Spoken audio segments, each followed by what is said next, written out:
آج کی گفتگو کا عنوان ہے سورہ نور 18واں پارہ آیت نمبر 55 سے مضمون شروع ہو رہا ہے۔ سورہ نور کی آیت نمبر 55 کو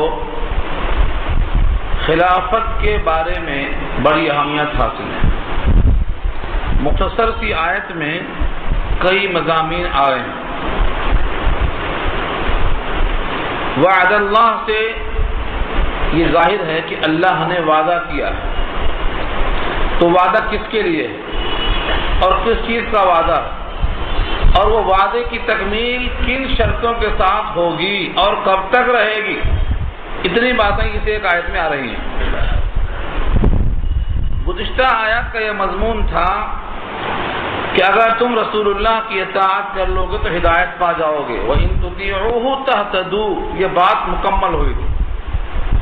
رسول کے ذمہ صرف پہنچا دینا، جو رسول کی اطاعت کر لے گا ہدایت پا جائے گا۔ وَإِن تُطِيعُوهُ تَهْتَدُوا، یہاں بات ختم ہو گئی۔ اب ہدایت پا جائے گا، کیا مطلب ہدایت پا جانے کا ہے؟ ان بندوں کے لیے جو رسول کی اطاعت کر لیں گے، اللہ کا وعدہ ہے۔ وعد اللہ، یہ وعدہ کس کے لیے وعدہ ہے اس کو دوبارہ اور ظاہر کیا گیا۔ وعد اللہ الذین آمنوا منکم وعملوا الصالحات، وعدہ کیا اللہ نے ان لوگوں سے جو ایمان لے آئے تم میں سے، وعملوا الصالحات، اور نیک عمل کریں۔ تو دو شرطیں ہیں۔ منکم سے مراد مسلمانوں میں سے اگر ہیں تو جو خالص مومن ہو جائیں ان کے لیے فضیلت ہوگی، جو دکھاوے کی مسلمان ہو جائیں جن کو ہم منافق کہتے ہیں ان کے واسطے کوئی وعدہ نہیں ہے۔ اور اگر منکم سے مراد مکہ المکرمہ کے رہنے والے ہیں تو ان میں سے جو لوگ مسلمان ہو جائیں یعنی صاحب ایمان بن جائیں ان سے وعدہ ہے۔ اور منکم سے اگر مراد مسلمان ہیں تو خالص مومن بن جائیں تو ان سے وعدہ ہے۔ وعد اللہ الذین آمنوا منکم، اے مجموعہ امت، تم میں جو لوگ ایمان لے آئیں اور عمل صالح کر لیں ان سے اللہ کا وعدہ۔ دو شرطیں ہیں، ایک ایمان اور ایک عمل صالح۔ اس کی وضاحت بار بار پیچھے آ چکی ہے کہ ایمان کیا ہے؟ جمیع ما جاء بہ الرسول کو ماننا، یعنی جو پیغام اللہ کے رسول لائے ہیں ان میں سے بلا تفریق سب کے سب تسلیم کر لینا، کچھ مانا کچھ نہیں مانا، کچھ پسند کے مطابق لے لیا کچھ چھوڑ دیا، نہیں، جمیع ما جاء بہ الرسول، جو کچھ رسول اللہ لے کے آئے ہیں اللہ کی طرف سے پورا کا پورا تسلیم کر لینا، مان لینا ایمان ہے، ان پر عمل کر لینا عمل صالح ہے۔ یہی دو شرطیں رکھا اللہ نے۔ کیا کیا وعدے فرمایا؟ لَيَسْتَخْلِفَنَّهُمْ فِي الْأَرْضِ، پہلا وعدہ زمین میں خلافت عطا فرمائیں گے۔ فی الارض، زمین میں، یہ تو بارہا آ چکا ہے، اب بچا ایک ہی لفظ ہے لَيَسْتَخْلِفَنَّهُمْ۔ ہم کی زمینیں لوٹتی ہیں ایمان والے عمل صالح کرنے والوں کی طرف۔ اب بچا لَيَسْتَخْلِفَنَّ، اس میں جو شروع میں لام زبر لا ہے اور آخر میں نون پر تشدید ہے، یہ تاکید کے لیے آتا ہے۔ شروع میں لام مفتوحہ اور آخر میں نون مشددہ ثقیلہ، تاکید کے لیے آتا ہے۔ اب بچا استخلاف، استخلاف میں الف سین تے ہے، خلافت کو چاہنا، خلیفہ بنائیں گے اللہ تم کو زمین پر، یہ پہلا وعدہ۔ صحابہ کرام کو اللہ تعالیٰ نے یہ وعدہ پورا کر دیا، اور یہ مضمون تورات میں اور سابقہ کتابوں میں پہلے سے آ چکا ہے کہ جو یہ وعدہ یہ شرط پوری کریں گے اللہ ان کے ساتھ وعدہ نبھائیں گے، ان کو خلافت دیں گے۔ وضاحت ابھی آئے گی کہ ان تمام صحابہ کو اللہ تعالیٰ نے خلافت کیسے دی، کن شرائط کے ساتھ دی، انہوں نے کیسا نبھایا۔ اس سے معلوم ہوا کہ خلفائے راشدین کی جو خلافت ہے انہوں نے اللہ کی شرطوں کو پورا کیا تو اللہ نے ان کو خلافت سے نوازا، اور ان کی خلافت اللہ کے ہاں مقبول تھی۔ اگر وہ خلافت اللہ کے ہاں مقبول ہے تو اب کچھ لوگوں کا الزام لگانا کہ فلاں غاصب تھے خلافت کو چھین لیا تھا، ان کا یہ الزام ان کے منہ پر مار دیا جائے گا۔ تو پہلا وعدہ کیا دکھا اللہ نے؟ اس کی اتباع کی برکت سے کیا ہوگا؟ زمین میں حکومت عطا فرمائیں گے. لا یستخلفنہم فی الارض، استخلاف، خلافت عطا کرنا. اب کوئی سوال کر سکتا ہے کہ مسلمانوں کی تعداد، ان کے اسباب، ان کے وسائل بڑے محدود ہیں، بھلا ان کو خلافت زمین میں کیسے مل سکتی ہے؟ کمزور کو طاقتور بنا دینا، کمزور کو قوت والا بنا دینا، وہ بھی حکومت کی سطح پر، یہ کیسے ہو سکتا؟ جس وقت قارون اور فرعون کا دبدبہ تھا، لوگ سوچ نہیں سکتے تھے کہ کبھی کوئی بچہ پیدا ہوگا اور فرعون کی خدائی کو ملیامت کر دے گا. کوئی سوچ سکتا تھا؟ لیکن اللہ نے ایک بچے کو پیدا کیا اور جس دن قتل کرنے کا دن تھا اس دن پیدا کیا اور لا کے اسی فرعون کے گھر میں پرورش کرا دیا اور انہی کے بیت المال سے وظیفہ جاری کرا دیا اور اسی نوجوان سے تنہا اللہ کے فضل و کرم سے ایک رفیق ساتھی ملا حضرت ہارون کی شکل میں، اور ان دونوں نے پورے بنی اسرائیل کو لے کر خدائی کا دعویٰ کرنے والے کی حکومت کو ملیامت کر دیا. کیا نہیں کیا؟ یہی وعدہ یہاں اللہ. کم استخلف الذین من قبلہم، یہ مثال دے کے بتایا اللہ نے. جس طرح فرعون کے مقابل موسیٰ کے ساتھ کوئی نہیں تھا، فرعون کے مقابل حکومت تھی، موسیٰ کے ساتھ نہیں تھی. نوکر چاکر، اسلحہ، فوج، دبدبہ، سب کچھ تھا فرعون کے ساتھ. نام اس کے خلاف لینے کی کسی میں جرأت نہیں تھی. اتنا زیادہ ظلم کرتا تھا کہ جس کو چاہتا قتل کرتا، کوئی پرسان حال نہیں تھا. بیٹوں کو قتل کر دیتا، بیٹیوں کو زندہ رکھتا، ان سے ماما گیری کا کام لیتا. پیچھے وضاحت سن چکے ہیں آپ. ایسی مظلوم قوم کو اللہ فرماتے ہیں کہ ہم نے اس قوم فرعون کو غرق کر کے اس کے پورے اثاثے کا، پورے عمارتوں کا، پورے تمام سرمایوں کا ان کو وارث بنا دیا. یہ اللہ کی قدرت. یہاں اللہ فرماتے ہیں لَيَسْتَخْلِفَنَّهُمْ فِي الْأَرْضِ، زمین میں خلافت دیں گے ان کو، كَمَا اسْتَخْلَفَ الَّذِينَ مِن قَبْلِهِمْ، جیسا کہ خلافت دیا ان لوگوں کو جو ان سے پہلے گزرے ہیں. یعنی فرعون کے خلاف موسیٰ کو خلافت دے دیا، قوم عمالقہ کے خلاف ان کو حکومت دے دیا، ملک شام میں اسلام کا جھنڈا گاڑ دیا، پورا ملک یمن نبی کے زمانے میں قبضے میں آ چکا، بحرین قبضے میں آ چکا، اور خلفائے راشدین کے زمانے میں ایک بعد دیگر چین تک اسلامی حکومت کا مرحلہ آ چکا. مغرب اور مشرق تک یہ سیلاب چلتا چلا گیا، تھمتا نہ تھا کسی سے، سیل رواں ہمارا. جدھر جاتے فتوحات ہی فتوحات تھی. افریقہ تک، چین تک اور مغربی ممالک تک اسلام کی طاقت پھیل چکی تھی. یہ اللہ نے وعدہ پورا کیا کن صحابہ کے ساتھ؟ جن صحابہ کے پاس ایک جوڑا کپڑا تھا. کسی کے پاس تو چپل بھی میسر نہیں تھی، کسی کے پاس نکاح میں دینے کے لیے بطور مہر کے لوہے کی انگوٹھی میسر نہیں تھی. وہ صحابہ کو اللہ نے خلافت دے دیا اور کسریٰ اور قیصر کی قیصری ختم کرا دیا. کسریٰ کا اور کسریٰ کا تاج چھوکروں میں ڈال دیا. روم فتح ہوا، ایران فتح ہوا، شام فتح ہوا، یمن فتح ہوا، بحرین فتح ہوا، سب کے سب فتح کرتے چلے گئے.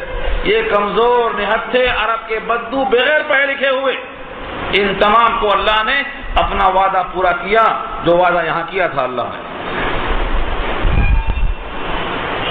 ہم تم کو زمین میں خلافت دیں گے جس طرح خلافت دیا تھا ان لوگوں کو جو ان سے پہلے گزرے ہیں، یعنی کافروں کے خلاف ایمان والوں کو ہم طاقت دیں گے. ایک وعدہ ہوا، ابھی صرف ایک وعدہ ہوا. دوسرا وعدہ وَلَيُمَكِّنَنَّ لَهُمْ دِينَهُمْ الَّذِي ارْتَضَىٰ لَهُمْ، اور ہم تمکن دیں گے ان کے لیے ان کا وہ دین جس کو ان کے لیے اللہ نے پسند کر لیا. یعنی دین اسلام کو ہم جمع دیں گے. دین اسلام کو ایسا جمع دیں گے کہ اس کے خلاف کوئی سوچے گا تو دو حال سے خالی نہیں، یا تو جزیہ دے کر رہے گا یا پھر مقتول ہو کر رہے گا، تیسرا اور کوئی راستہ نہیں رہے گا. دین اسلام کو ہم تمکن بخشیں گے. تمکن کے معنی جمع دینا، اقتدار عطا کر دینا. وَلَا يُمَكِّنَنَّ لَهُمْ، اور ہم ان کو تمکن دیں گے. صیغہ یہاں پر غائب کا ہے. اور دیں گے اللہ ان کے لیے ان کا وہ دین، دینہم، ان کا وہ دین، الذی، جو ارتضی لہم، ان کے لیے پسند کیا ہے اللہ نے. آپ کے لیے بطور دین کے اللہ نے کیا پسند کیا ہے؟ اللہ فرماتے ہیں الیوم اکملت لکم دینکم واتممت علیکم نعمتی ورضیت لکم الاسلام دینا. آج تمہارا دین ہم نے کامل کر دیا، تم پر دین کی شکل میں اپنی نعمتوں کو مکمل کر دیا، اور تمہارے لیے تمام ادیان میں سے چھانٹ کر اسلام کو پسند کر لیا. جس دین کو اللہ نے ہمارے لیے پسند کر لیا تھا، ہم اس دین کے اندر سے کچھ چیزوں کو چھوڑ کر یہودیوں کی نقل کرنے لگے ہیں، مشرکوں کی نقل کرنے لگے ہیں. معاشرے میں جو لوگ مذموم ہیں اللہ کے نزدیک کفر اور شرک کی وجہ سے، ان مقہور اور مغلوب بندوں کی نقل کرنے لگے ہیں جن پر اللہ کا غضب ہوگا اور ہو رہا ہے. ان کی ہم نقل کرنے پہ مجبور ہو گئے. کیوں؟ کیونکہ ہم نے ایمان میں، عمل صالح میں شرطیں پوری نہیں کی، تو اللہ نے ہمارے دین کو ایسا کر دیا جو دین اللہ کو پسند تھا. آج اسلام کے خلاف بہت سے ممالک ہیں دنیا میں، سب کے سب اسلام کے خلاف بات کرنا شروع کر رہے ہیں. کوئی کہتا ہے حجاب چلے گا نہیں، کوئی کہتا ہے یہ لباس چلے گا نہیں، کوئی کہتا ہے یہ تعلیم چلے گی نہیں، کوئی کہتا ہے یہ قرآن کی آیتیں چلیں گی نہیں، کوئی کہتا ہے یہ نظام تعلیم چلے گا نہیں، کوئی کہتا ہے یہ ملاؤں کی داڑھی چلے گی نہیں. یہ ایک سے ایک اعتراض کر رہے ہیں.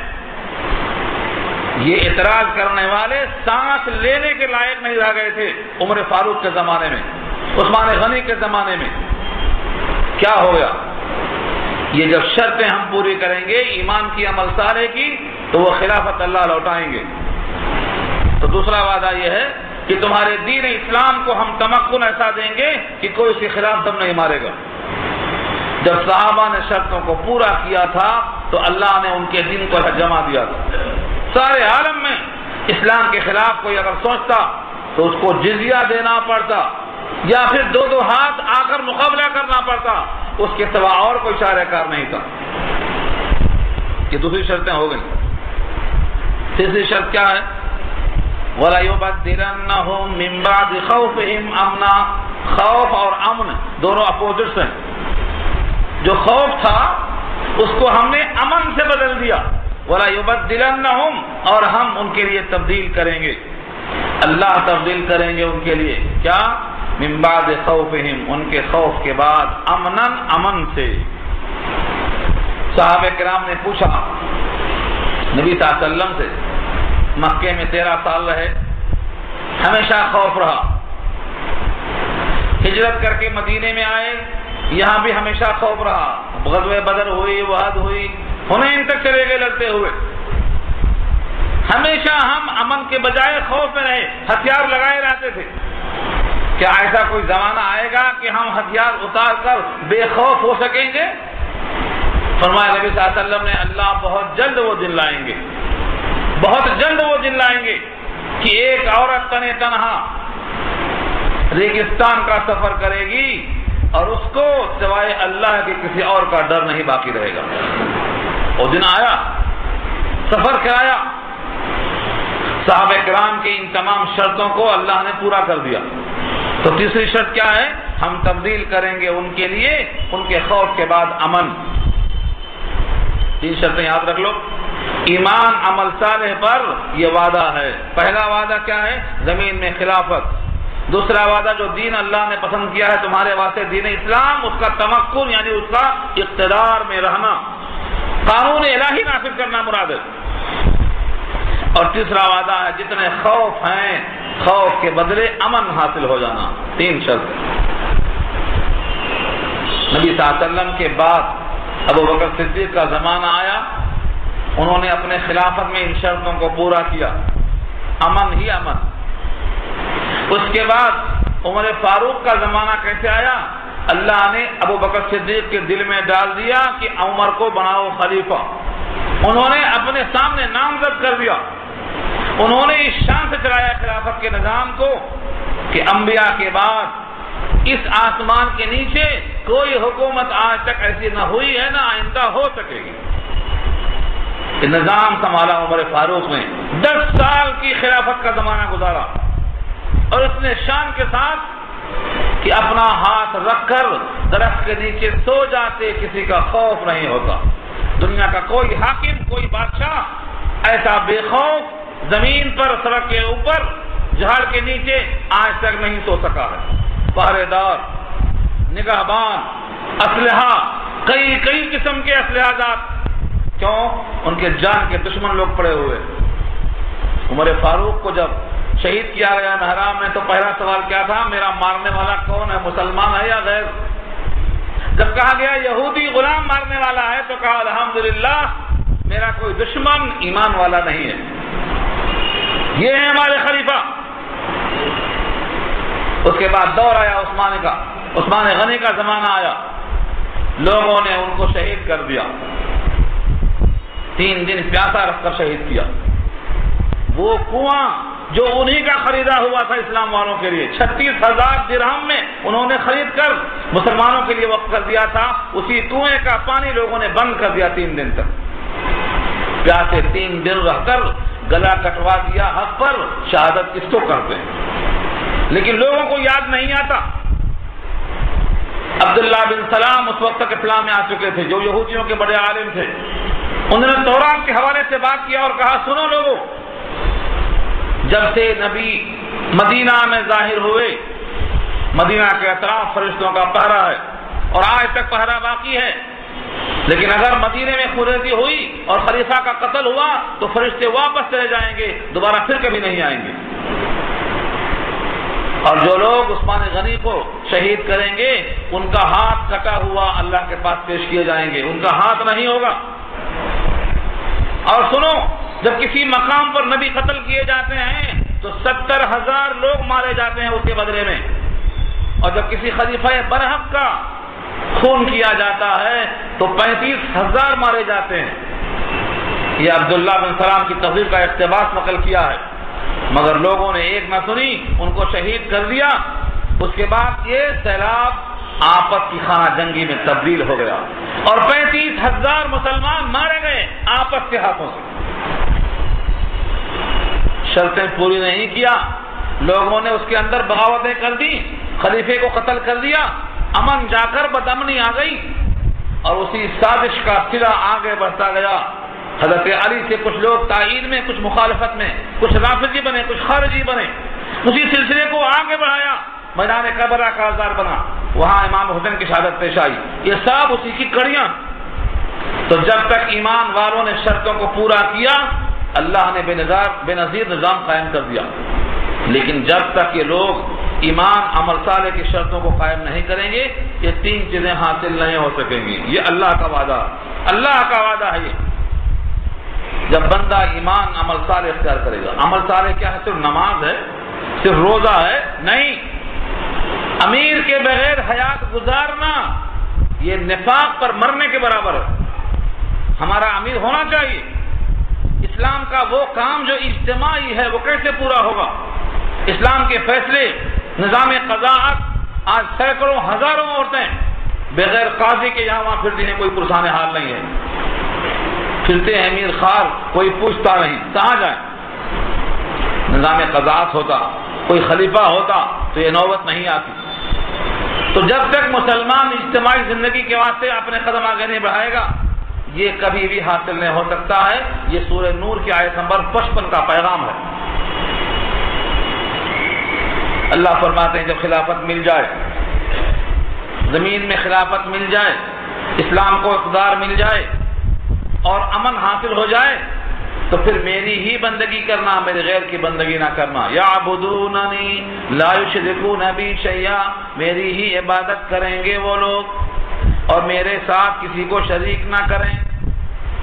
یہ نظام، اگر کوئی خلافت ملنے کے بعد میرے ساتھ کسی کو شریک کرتا ہے، یعنی کفران نعمت کرتا ہے یا کفران عقیدہ کرتا ہے، ومن کفر بعد ذلك فاولئک هم الفاسقون، اور جو کفر کرے گا، جو شرک کرے گا اس وعدے کے ظہور کے بعد تو وہ فاسق ہوگا، نافرمان ہوگا۔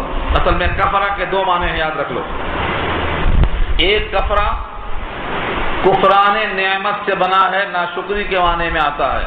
کفران العشیر حدیث میں آتا ہے، ناشکری کرنا، یعنی جو خلافت ہے، اسلام کا اقتدار ہے، خوف کے بدلے امن ہے، یہ نعمتیں ہیں، ان کی ناقدری کرے گا، یہ ہے کفران نعمت، تو وہ فاسق ہو جائے گا۔ اور دوسرے معنی ہیں کفرہ کے کفران عقیدہ، یعنی اللہ کے ساتھ غیر اللہ کو شریک کر دینا، اگر کوئی ایسا کرے گا تو وہ کافر ہو جائے گا۔ یہاں فاسق دونوں کے واسطے شامل کیا گیا ہے۔ ومن کفر بعد ذلك فاولئک هم الفاسقون، اور جو کفر کرے گا اس ظہور کے بعد، اس وعدے کی تکمیل کے بعد، بس وہی لوگ ہوں گے ناشکری کرنے والے، وہی لوگ ہوں گے بے حکم، یعنی اللہ کا حکم توڑنے والے۔ اس آیت کو بار بار سوچئے، بار بار دیکھیے۔ عمل صالح میں ایک ہوتا ہے عملی کام، جیسے نماز ہے، بدنی عبادت، ایک ہے مالی عبادت زکوٰۃ، ایک ہے اجتماعی عبادت حج۔ ان تمام عبادات کے علاوہ ہمارا ایک معاشرتی نظام ہے جو اجتماعی احکامات کی تکمیل کے بغیر نہیں چلتا۔ چوری بہت ہو گئی، زنا عام ہو گیا، بے حیائی عام ہو گئی، اب سب کہتے ہیں کیا کیا جائے؟ یہ نظام اگر خلیفہ ہوگا، خلافت کے ماتحت ہوتا تو شرابی کو کوڑے مارے جاتے، زنا کو سنسار کیا جاتا، جرائم کم ہو جاتے۔ آج بے حیائی کا ارتکاب کرنے والوں کو شاباشی دی جاتی ہے، واہ بہت اچھا کر رہے ہیں۔ جو فتنے اسلام کے خلاف کوئی کرتا ہے، اسلامی نام دے کر کرتا ہے، اس کی پیٹھ تھپکنے والے باطل فرقے بہت ہیں۔ یہ سرچوبی کے لیے کون آئے گا؟ خلیفۃ المسلمین کا کام ہے، فردن فردن، ون بائی ون، کسی کے بس کی بات نہیں ہے یہ کام، یہ اجتماعی کام ہے۔ اسی بات سے ہماری آواز نہیں سنی جاتی۔ اگر ایک امیر ہو، آج بھی ہندوستان کی خلافت کوئی چھین نہیں سکتا، آج بھی اگر سارے مسلمانوں کا ہندوستان میں ایک امیر ہو تو اس کی آواز میں ایسا دم آئے گا کہ لرزہ ہو جائیں گے تم لوگ۔ مگر ہماری خلافت اسی واسطے تحت ناز ہوئی، ترک کر دی ترک نادا نے خلافت کی قبا، خلافت عثمانی کو چاک چاک کر دیا تھا، پاش پاش کر دیا تھا۔ آپس کی حوث نے جب ہم نے اپنی ذاتی غرض کو سامنے رکھا ہے تو قوم کا مفاد ختم ہو گیا۔ یہ اللہ نے یہاں پیش کیا ہے۔ لہذا تین کام خاص طور سے کرنے کا حکم دیا اللہ نے، وَأَقِيمُوا الصَّلَاةَ وَآتُوا الزَّكَاةَ وَأَطِيعُوا الرَّسُولَ لَعَلَّكُمْ تُرْحَمُونَ، نماز قائم کرو، زکوٰۃ دیتے رہو، رسول کی اطاعت کرتے رہو۔ تین کام۔ ہم نماز پڑھتے ہیں ماشاءاللہ، کتنے پرسنٹ پڑھتے ہیں نماز؟ جو پڑھتے ہیں وہ کیسی پڑھتے ہیں وہ بھی دیکھ لو۔ الاشباہ والنظائر میں لکھا ہے کہ نمازی 6 قسم کے ہوتے ہیں، 6 قسم کے۔ ہم ان 6 کو یہاں بیان نہیں کریں گے، لیکن یہ بات سمجھ لو کہ نماز فرض ہے۔ نماز کو سمجھ کر پڑھنا کہ یہ نماز میرے ذمہ فرض ہے، میں اس کو ادا کر رہا ہوں۔ اس میں قیام ہے وہ فرض ہے، کیا اس میں فرض ہے، کیا اس میں واجب ہے، کیا اس میں شرط ہے، کیا اس میں رکن ہے، کیا ضروری ہے، کیا مستحب ہے۔ جو سمجھ کے پڑھتا ہے نماز، اس کی نماز کامل ہوتی ہے۔ اس کو پتہ ہی نہیں ہے کہ کون سی نماز پڑھ رہا ہوں، اس میں کیا پڑھ رہا ہوں، اور کیوں پڑھ رہا ہوں، کتنی رکعت پڑھ رہا ہوں، کیا فرض ہے، کیا مستحب ہے، کیا واجب ہے۔ ایسے لوگ زیادہ ہیں، نماز پڑھنے والوں میں یہ حالت ہے، جبکہ نماز نہ پڑھنے والے کتنے پرسنٹ ہیں اس کا اندازہ آپ خود کر لیجیے۔ کچھ لوگ صرف جمعہ پڑھتے، کچھ لوگ صرف عیدین پڑھتے، اور کچھ لوگ جو پڑھنے والے ہیں ان کو بے شعوری نماز حاصل ہے، شعور کی نماز نہیں۔ التحیات للہ کیا مانے نہیں معلوم، بس منہ سے نکل جا رہا، رٹ لیا ہے، اور پڑھتے پڑھتے 50 سال گزر گئے مگر نہیں معلوم۔ یہ نماز شعوری نہیں ہے۔ الفاظ جو ہم زبان سے ادا کر رہے ہیں وہ کیا کہہ رہے ہیں، کس سے کہہ رہے ہیں، کیوں کہہ رہے ہیں۔ التحیات للہ، تمام قولی عبادت اللہ کے لیے پیش کر رہا ہوں۔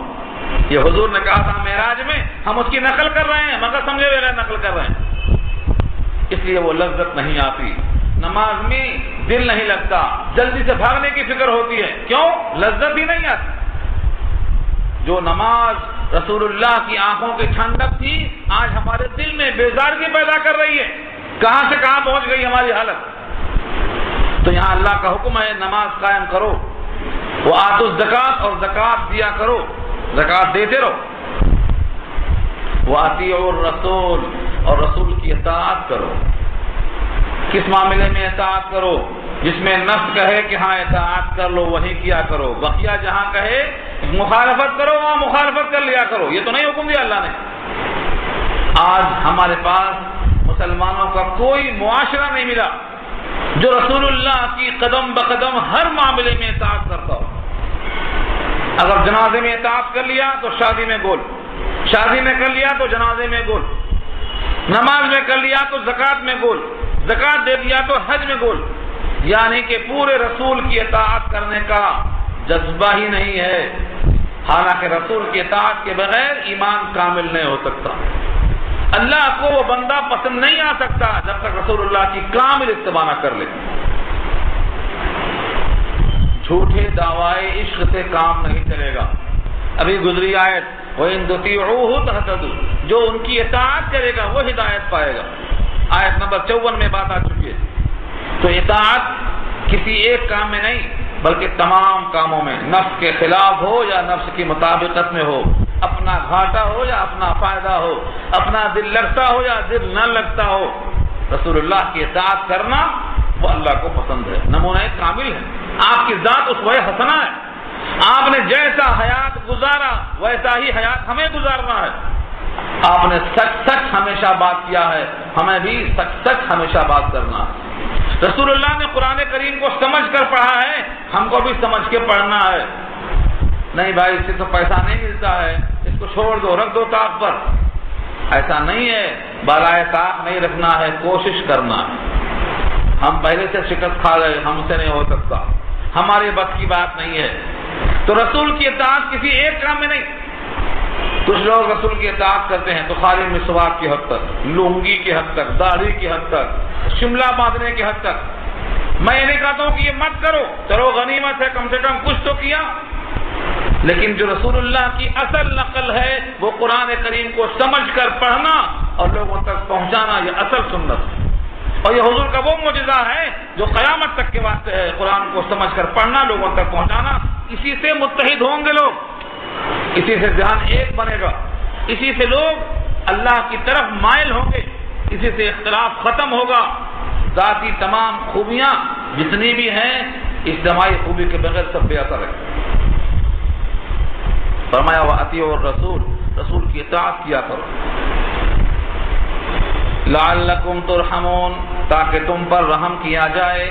دیکھو رحم کیا جائے، 3 کاموں پر رحم کا وعدہ، نماز کی پابندی، شعوری نماز، زکات کی پابندی پورے حساب کے ساتھ، رسول کی اطاعت پورے کاموں میں، اللہ کو رحم آئے گا ہی۔ یہ میرے رسول کا نقل کرنے والا بندہ ہے، میرے رسول کی شباہت لے کے آیا ہے، میرے رسول کی طرح لباس لے کے آیا ہے، میرے رسول کی طرح سے زندگی گزار کے آیا ہے۔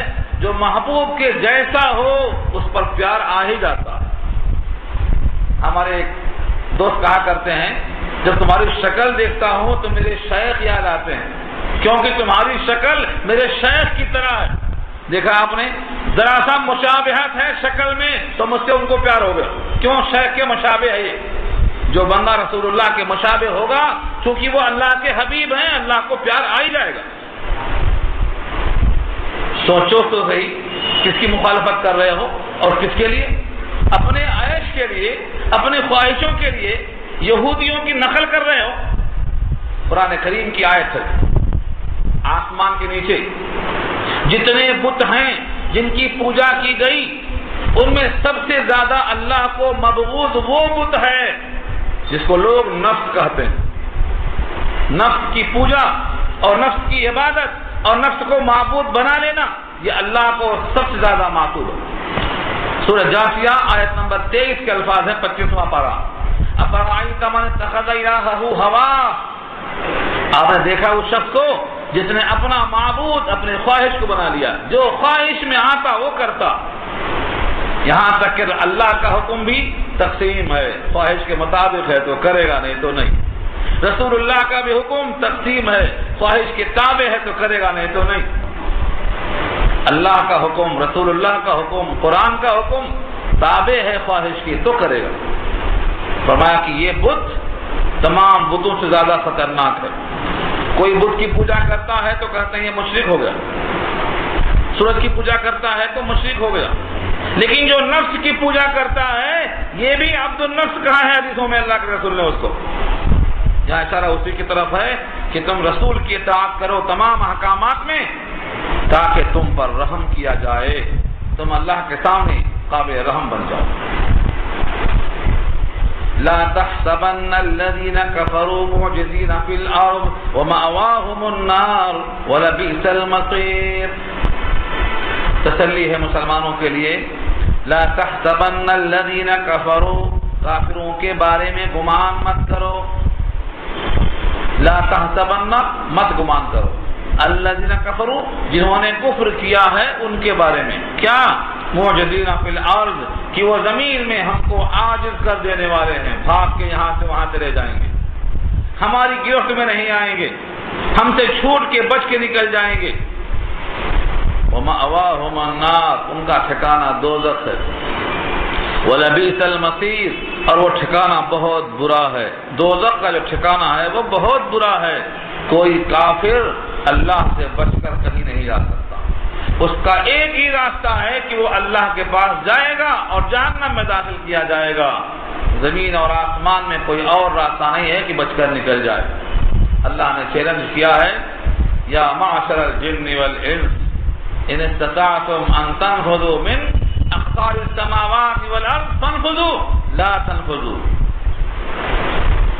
اے جن و انس اگر تمہارے بس میں ہے کہ زمین و آسمان کی قدرت سے باہر نکل جاؤ تو نکل جاؤ، نہیں نکل سکو گے، راستے نہیں ہے کوئی، ہمارے گھر میں ہو، ہماری ملکیت میں ہو، ہمارے قبضے میں ہو، کوئی مومن کسی کافر کے بارے میں خیال نہ کرے کہ بچ کے نکل جائیں گے، دیکھو برائیاں کرتے کرتے بچ گیا، نہیں، کوئی بچے گا نہیں، سب کو اللہ کے پاس حاضر ہونا ہے، ان کا ٹھکانہ دوزخ۔ یہ درمیان کی ضمنی بحث آئی تھی، کیوں آئی تھی ضمنی بحث؟ یہ رسول کی اطاعت کرنے کا صلہ بتانے کے لیے، جو رسول کی اطاعت کرے گا اس کا یہ صلہ ہے، جو بغاوت کرے گا اس کا انجام ہے۔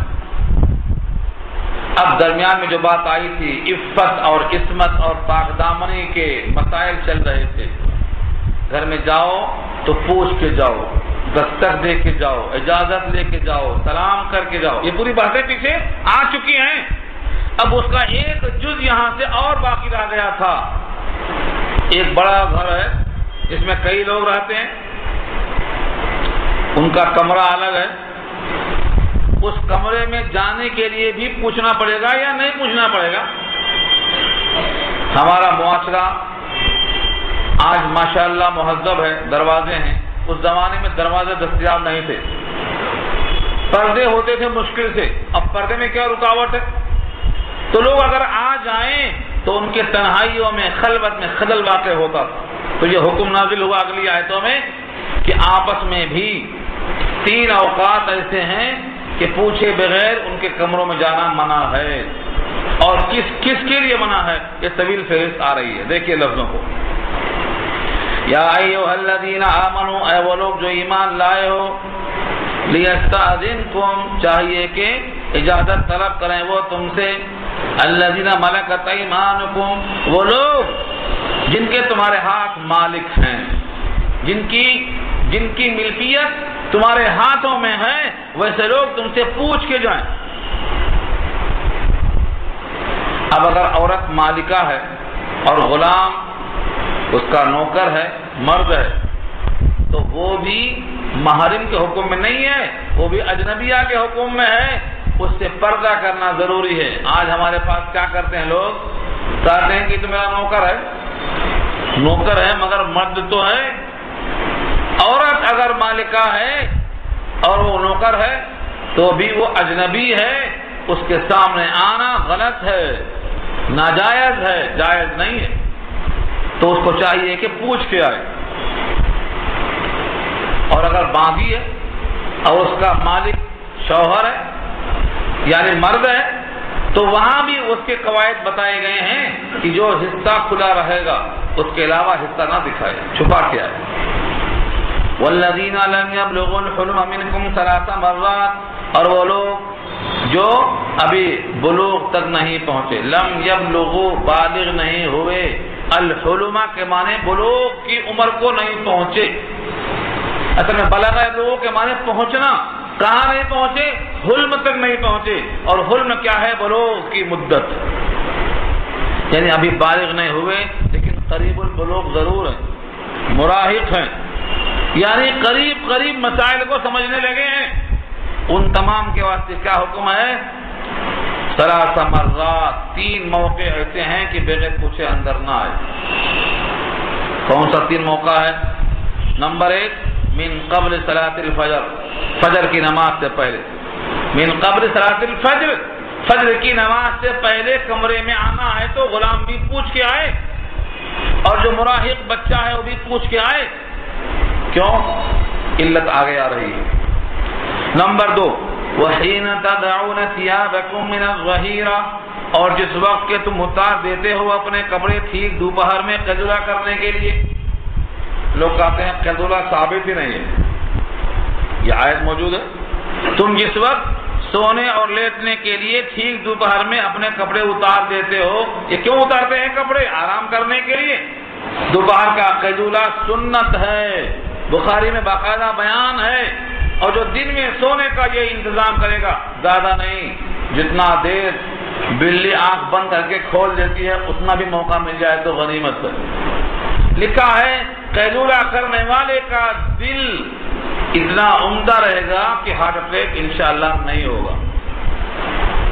دنیا کی حرص میں لوگ قیلولہ چھوڑ دیے، ظہر چھوڑ دیے. فرمایا قیلولہ کرنا سنت.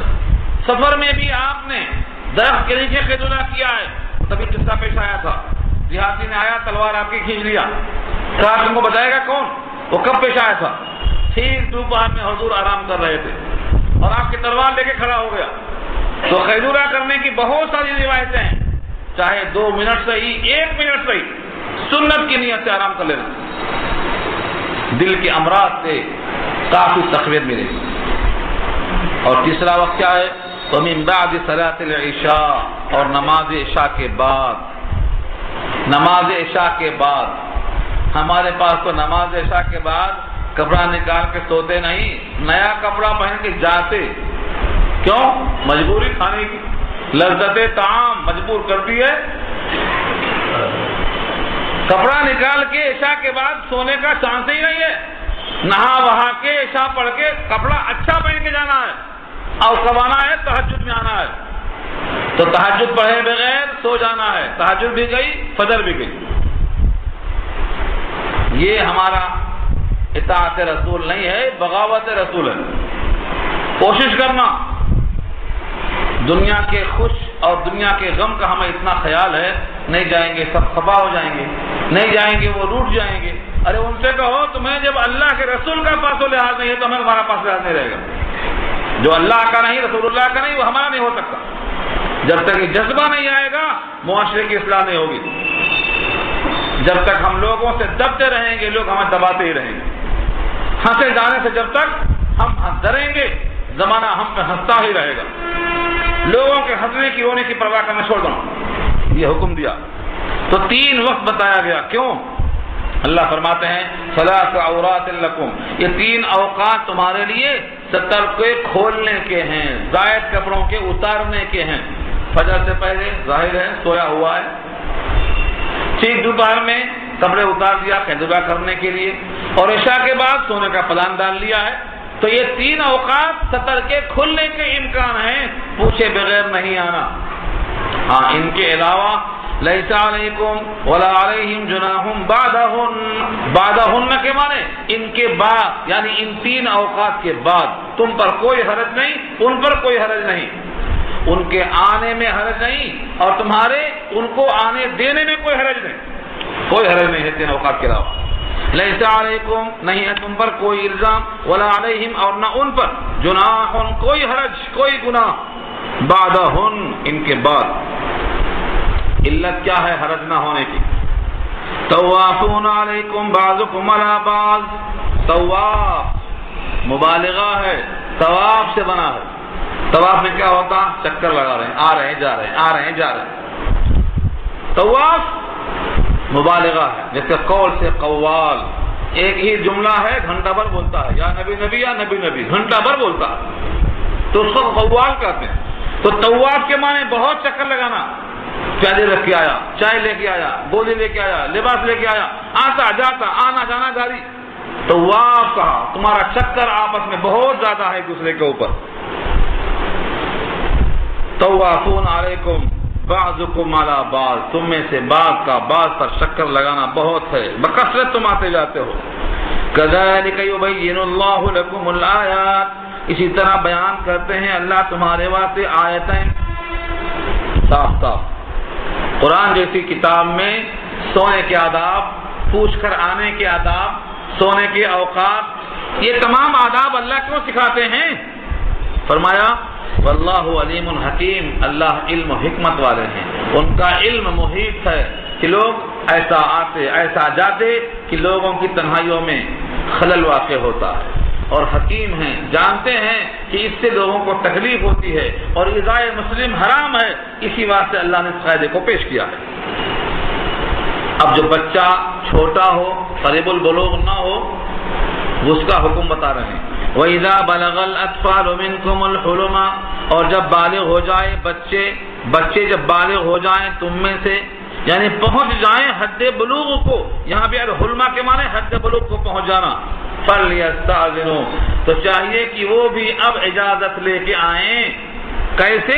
كَمَا اسْتَأْذَنَ الَّذِينَ مِنْ قَبْلِهِمْ، جیسا کہ اجازت لے کر آئے ہیں وہ لوگ جو ان سے بڑی عمر کے ہیں، یعنی بڑوں کا حکم ان پر لگ جائے گا۔ جب تک بچے تھے بچوں کا حکم تھا، بلوغ سے پہلے تک بچوں کا حکم تھا، اور بالغ ہونے کے بعد بڑوں کا حکم لگ گیا، اب بڑوں کی طرح ان کو بھی پوچھ کے آنا پڑے گا۔ كذلك يبين الله لكم آياته، اسی طرح بیان کرتے ہیں اللہ تمہارے واسطے اپنی آیتیں۔ واللہ علیم حکیم، اور اللہ علم و حکمت والے۔ یعنی کوئی یہ کہے کہ بچوں کے احکامات میں یہ ہے فیصلہ، جب تک وہ بچہ ہے، جب بڑا ہو گیا تو بڑوں کا حکم لگ جائے گا۔ اب ایک اور استثناء ہے، اگر کوئی عورت ایسی ہے جس میں زینت کا چلن ختم ہو گیا، بڑھیا ہے، جس کے لیے اب کوئی بناؤ سنگار نہیں ہے، جس میں لوگوں کو کوئی رغبت اور چاہت نہیں ہے، ایسی عورت کے لیے اللہ نے تھوڑا سا آسانی پیدا کی ہے کہ اگر وہ چاہے تو اپنے ان کپڑوں کو اتار سکتی ہے جو عام طور پہ جوان عورتیں نہیں اتار سکتی ہیں، یعنی چہرہ کھول سکتی ہے، ہتھیلیاں کھول سکتی ہے، قدمین کھول سکتی ہے۔ ان تینوں چیزوں میں اجنبی بھی محرم کی طرح برابر ہے۔ کس کے بارے میں؟ والقواعد من النساء، ان عورتوں کے بارے میں جو قواعد بنا ہے، قاعدہ، اور قاعدہ کس کو بولتے ہیں؟ دو قاعدہ تو آپ کو معلوم ہے، ایک قاعدہ اولا اور ایک قاعدہ اخرى۔ نماز میں 2 رکعتیں بیٹھتے ہیں قاعدہ اولا، اور 4 میں بیٹھتے ہیں تو قاعدہ اخیرہ۔ تو قواعد کے معنی بیٹھک لے لیا، چلنا پھرنا نہیں آتا، زیادہ یہاں وہاں چلنے پھرنے کی دھوپ نہیں ہے، ولیمے میں جانا ہے تو سوچنا پڑتا جائیں کہ نہ جائیں، بلکہ نہ جانے کو ترجیح، ایسی عورت کو کہتے ہیں بیٹھک لینے والی۔ والقواعد من النساء، اور بڑی بوڑھی عورتیں جن کو لا یرجون نکاحا، نکاح کی امید نہیں رکھتے، اب کسی سے ان کی شادی نہیں ہو سکتی، ان کو نکاح کی کوئی تما نہیں ہے، یعنی اس عمر کو پہنچ جائیں کہ نکاح کا امکان نہیں ہے۔ فلیس علیہن جناح، تو نہیں ہے ان کے اوپر کوئی گناہ، ان یضعن ثیابہن، کہ اتار دیں وہ اپنے کپڑے، ثیاب جمع ہے ثوب کی، کپڑے، کون سے کپڑے اتار دیں؟ جو عام عورتیں نہیں اتار سکتی ہیں، یعنی چہرہ چھپانا ہے یہاں چہرہ اتار سکتی ہیں، کپڑا کھول سکتی ہیں چہرہ۔ اس کا مطلب یہ نہیں کہ اب جسم کا وہ حصہ بھی دکھا دیں جو اللہ نے ستر میں رکھا ہے عورت کے لیے۔ سنایا تھا میں نے آپ کو شروع درس میں، ناف سے گھٹنا تک مردوں کا ستر ہے، پیٹ اور پیٹ شامل کرو تو باندیوں کا ستر ہے، اور اس کے علاوہ سارا جسم عورت کا ستر ہے سوائے چہرہ، ہتھیلی، قدمین کے، تو ان کو سب چھپانا ہے۔ کھولنے کا مطلب یہ تین چیزیں کھول سکتی ہیں، مگر آج کل ایسا کپڑا پہنتی ہیں کہ سینہ کھل جاتا۔ سینہ کھلنا غلط ہے، گردن کا کھل جانا غلط ہے، بالوں کا کھل جانا غلط ہے، مقام زینت کا کھلنا غلط ہے۔ اسی جگہ آ رہا دیکھیے آپ، غیر متبرجات بزینہ، غیر نہ کے، متبرجات تبرج کے معنی کھل جانا، بزینہ زینت کو دکھانے والی ہو کر نہیں، یعنی بشرطے کہ زینت کے مواقع کا اظہار نہ کریں۔ اتنا لباس اتار سکتی ہیں کہ دوسری عورتوں کے مقابل میں تھوڑا سا ان کو آزادی ہے، لیکن اتنا نہیں ہے کہ تبرج ہو جائے زینت کا، کھل جائے بالکل سب کے سامنے۔ میں تو بڑھیا ہوں، میرے واسطے گنجائش ہے، نہیں۔ آگے کا ٹکڑا دیکھو، یہ جواز ہے، گنجائش ہے، لیکن بہتر کیا ہے؟ رب کریم فرماتے ہیں وَأَن يَسْتَعْفِفْنَ خَيْرٌ لَهُنَّ، اور اس سے بھی ان کا گریز کرنا ان کے حق میں بھی بہتر ہے۔ یعنی اس آزادی سے، اس رخصت سے، اس اجازت سے فائدہ نہ اٹھا کر سب کی طرح سے پابند رہنا مرنے کے دن تک، یہ ان کے حق میں بھی بہتر ہے۔ بوڑھی عورتوں کو بھی منہ کھولنے کی اجازت نہیں ہے، یعنی بہتر کی شکل میں۔ سوچو کیوں؟ کیونکہ قاعدہ ہے لِكُلِّ سَاقِطَةٍ لَاقِطَةٌ، محاورہ ہے یہ۔ فارسی کا محاورہ تو ہمیں نہیں آتا، عربی کا بھی محاورہ ہے، لِكُلِّ سَاقِطَةٍ لَاقِطَةٌ، ہر گرے پڑے کو اٹھانے والا ہے کوئی نہ کوئی، یہ محاورہ ہے۔ آپ جس کو کچرا سمجھ کے پھینک دیتے ہیں اسے کوئی چننے والا آتا ہے۔ یہ اشارہ اس بات کی طرف ہے کہ اس عمر میں بھی ان کا احتیاط کر لینا ان کے حق میں بہتر ہے، یہ رب کریم کا فیصلہ۔ واللہ سمیع علیم، اور اللہ سننے والے، جاننے والے ہیں۔ اللہ کو